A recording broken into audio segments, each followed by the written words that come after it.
model আরবি শিক্ষা আল ইলমা দিনিয়া মুনাজ্জাম মুক্তব ভর্তি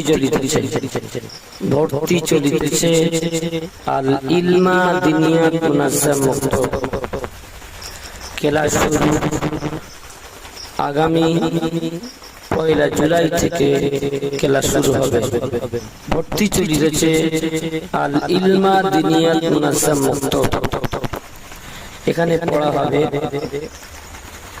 পড়াশোনা আপনার সন্তান আপনার বাচ্চা সে তার জেনারেল শিক্ষা অর্থাৎ বাংলা পড়াশোনার মধ্যখানে সময় অর্থাৎ তার পড়াশোনার পরে যে অবসর সময় খালি সময় থাকবে সেই সময়ে সে আর